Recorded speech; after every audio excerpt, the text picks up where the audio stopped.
I can remember just after the tsunami, the Oxford Union at Oxford University invited me to come and give a talk. They wanted to call it God and the Tsunami. And it was in January. And the Oxford Union is very famous in Oxford University for two reasons. One, it's the oldest debating society in Europe. And two, they are famous for being rude to their speakers.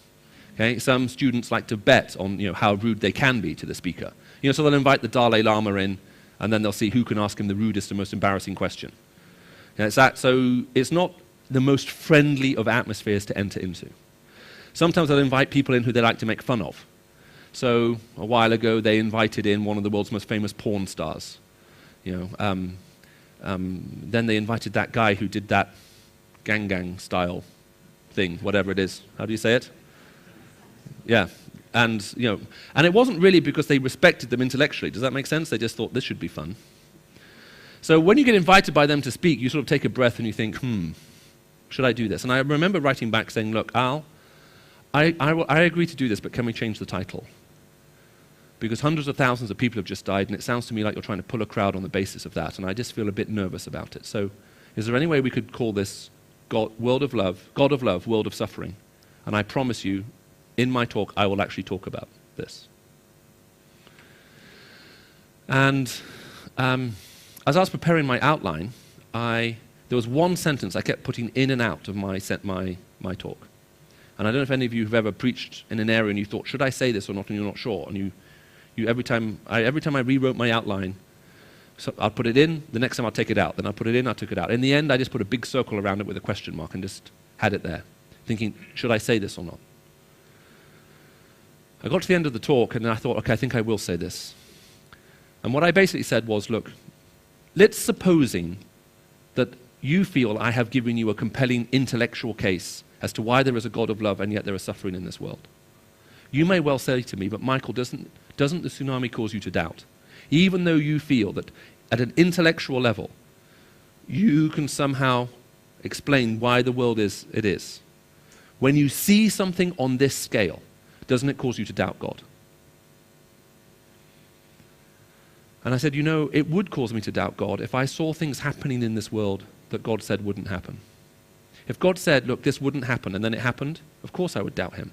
But when I see things happen in this world that God said would happen, it doesn't cause me to doubt him, but it does cause me to question, what does this mean? In Luke 21, where Jesus Christ said there would be great earthquakes, great famines, nation would rise against nation, there would be pestilence and war and all this kind of stuff. He then goes on to say that there would come a time when the nations would be appalled at the roaring and tossing of the sea. Now, normally a captain of a boat is appalled at the roaring and tossing of the sea, not nations in the plural. I said, when I see something happen in this world that Jesus Christ said would happen, it doesn't cause me to doubt him, but it does cause me to question what it would mean. Now, this is a question I think that a lot of Christians need to deal with, because a lot of Christians seem to deal with the problem of pain and suffering with surprise. But there is nothing in Scripture that should lead us to be surprised. In 1 Peter 4, for example, it says, do not be surprised at the painful trial you are suffering. Or just after that, it then says, those who suffer according to God's will and purpose should submit themselves to him and continue to do good. Now, that's interesting. Have you ever heard about you claim all the promises in Scripture and then you pray them into existence? Have you ever heard about that? How many of you have heard things like that? You take the promises of Scripture and you pray them. Okay, well, that's a promise. Anyone who seeks to serve God will suffer. So that's a guarantee. So when's the last time you claimed that one? Jesus, today I'm praying 1 Peter 4:21. So as a Christians, we at this point I think need to take a step back and think, wait a minute, we are sometimes in danger of sounding like we're trying to explain the problem away. Does that make sense? There really isn't a problem. But that doesn't seem to be the way the Scripture deals with it. The Scripture tells us that we will see this, that it will come, and even those of us who seek to do good and follow Christ will suffer.